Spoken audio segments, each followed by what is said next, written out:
سورة فتح آیت نمبر 18 یولسم رکو شپږشتم سپارہ صفحہ نمبر 37 أعوذ بالله من الشيطان الرجيم بسم الله الرحمن الرحيم لقد رضي الله عن المؤمنين إذ يبايعونك تحت الشجرة فعلم ما في قلوبهم فأنزل السكينة عليهم وأثابهم فتحا قريبا ومغانم كثيرة يأخذونها وكان الله عزيزا حكيما صدق الله العظيم. سورة فتح آیت نمبر 18 یولسم رکو شپږشتم سپارہ صفحہ نمبر 37. تاسو له یاد شي نبی علیہ الصلوۃ والسلام د عمرې په نیت باندې د هجرت په شپږم کال باندې او د ذوالقعده میاشت وا نبی علیہ الصلوۃ والسلام عمرې ته روان شو. مقام حدیبیه ته کله نبی علیہ الصلوۃ والسلام ورسېدلو نو کافرانو چې کوم دی نبی علیہ الصلوۃ والسلام او د نبی علیہ الصلوۃ والسلام صحابه دي چې منکل چیرې تاسو مخ کې نشیتلې خانه کعبه د کوم دی تاسو نشیتلې نبی علیہ الصلوۃ والسلام چې کوم دی خپل سفیر ولېګلو عثمان ابن عفان رضی الله تعالی عنہ چې تلار شه او د مکی مکرمه د خلکو سره خبره وکړه چې وی نبی علیہ الصلوۃ والسلام د جنگ په اراده نه دی راغلی. نبی علیہ الصلوۃ والسلام او صحابه زمونږ ملګری دا د عمرې په نیت باندې راغلی دي. نو عثمان ابن عفان رضی الله تعالی عنہ چې کله مکی مکرمه ته لاړلو نو دې کافرانو وته یو دا خبره وکړه چې ته دلته یوازې طواف موکا عمره موکا واپس لاړ شه او مسلمانان او نبی علیہ الصلوۃ والسلام موږ دلته عمرې ته نه پریږدو دې کال. عثمان رضی الله تعالی عنہ ته انکار وکړو وی چې تاسو نبی علیہ الصلوۃ والسلام ته اجازه نه ورکوي نو زم طواف نه کوما. خو دلته مسلمانانو کې کوم دې یو خبره مشهور شولا چې کافرانو عثمان رضی الله تعالی عنہ قتل کو یا عثمان رضی الله تعالی عنہ قید کړی دی. نبی علیہ الصلوۃ والسلام په دې باندې انتهایی خفه شو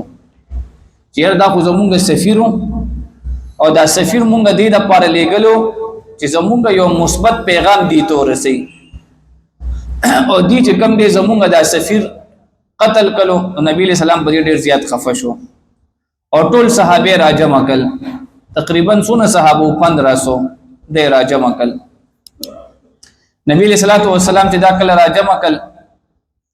نو صحابه فرمایي چې موږ نبی علیہ الصلوۃ والسلام د دوه خبرو بیعت واغستلو. یو د دې خبره چې موږ به کم دې کم پدی عثمان رضی الله تعالی عنہ په بدله کې کچرته موږ قتل کیږو نو قتل دي شو کوم تر مرګ راځي نو مرګ درا تراشي نبی موږ په مرګ باندې بیعت وکړو. او دویم بیعت نبی علیہ الصلوۃ والسلام موږ دا واغستلو چې د میدان جهاد نه بچ کم دی شاګانی با نه ګرځو مطلب میدان جهاد به پریږدو نه. پدې دوه خبرو باندې نبی علیہ الصلوۃ والسلام بیعت واغستلو چې مونږ به د عثمان رضی الله تعالی عنہ سبا اخلو بدله به اخلو. نبی علیہ الصلوۃ والسلام داخل اس داسې اوچت کړو ودا څه شه ده داسې خیل اس اوچت کو. صحابه ته جواب کیو فرمایل الله پیغمبر ودا ستا خیلاسته ودا زما خیلاسته او ودا د عثمان لاسته دلتا وزه هم چې کوم دی د عثمان د طرفه چې کوم دی بیعت کوما.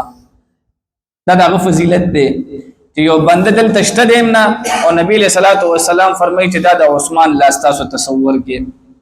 نو دا چې کوم دی نبی علیہ الصلوۃ والسلام د دې خبره بیعت واغستلو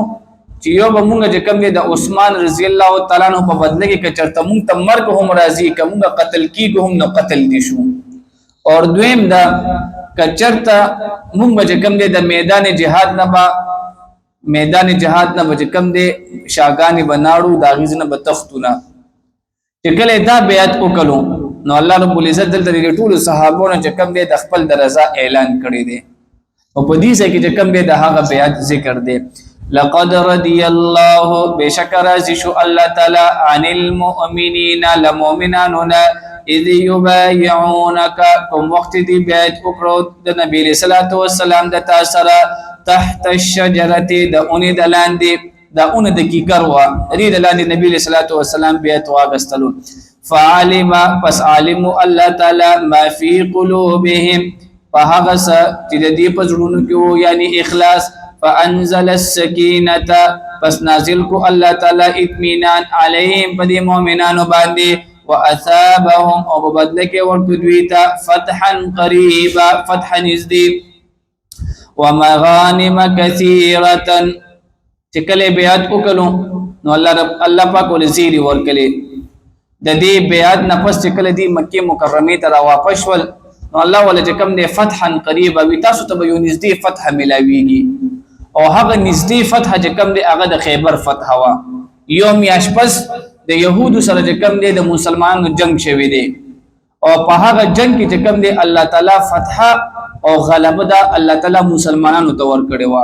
او بلا شی مال غنیمتونه پاغي کې سره زر او سپین زر دای چې کوم دې مسلمانانو ته الله تعالی ور کړو دا غي ذکر دی و مغانم كثيره او غنیمتونه ډیر یاخذونها چې دوی اخلي هغه وکانا الله عزیزا حکیما او الله تعالی دې ډیر غالب د حکمت خاوند وعدكم الله او وعده کړی و الله رب العزت د تاسو سره مغانم كثيره د غنیمتونو ډیرو تاخذونها چې حاصله ولې پتا سوغه فعجل پس دبوتون درکړه لكم هذه تاسو تدا وكف ايدي الناس عنكم او الله رب العزت منکل لا سند خلق عنكم لتاسنا ولتكون آية او د پاره د دې چې وی نخ للمؤمنين د مؤمنانو د پاره ويهديكم او چې او خي تاسو ته صراط مستقيم سملارا واخرى ادوم فتح لم تقدروا عليها چې تاسو لا قابون د مندل په هغه باندې قد احاط الله احاط کړی د الله تعالی بها فهغي وكان الله او الله تعالی على كل شيء قدير فهر شيء باندې قادر دی واخر دعوه